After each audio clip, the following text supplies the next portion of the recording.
Hi everyone. Now today I'm just going to show you what I made in the end out of that. This is a continuation of the last video really, because I didn't feel that I held the things there long enough for you to really see. I've reconfigured the camera. It's now hanging from the roof, so I hope that you'll get a much better look. Anyway, what I've done is these are the hearts that this is where I've cut them out of the scrap paper, and these are some of the hearts that I ended up with. So I'll just put them out here so you can get a good look at them. And some of them I've actually sewn around, because what I did after I'd finished that session, or actually last night while I was watching television, is I cut out a lot of other shapes as well. And this morning I went through and actually sewed some of them to other pieces. So I wanted to show you that. So these are some of the ones that I just did the doodling on.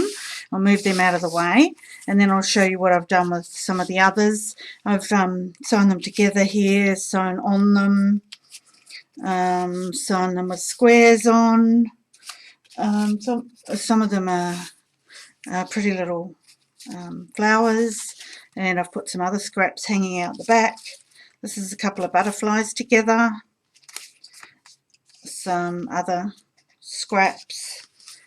This one doesn't have any words or anything on it, but it's amazing what you can do with these once you've got them. Now, this is actually a little lesson that I learned. That's one from yesterday. I'll bring it up so you can get a really good close-up shot.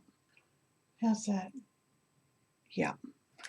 One of the things I have learned in the years that I've been doing mixed media art is that people who are really successful, when I say successful, I don't really mean successful, I mean who are prolific, because I always wondered how people got the time to get everything done. And I found that those people actually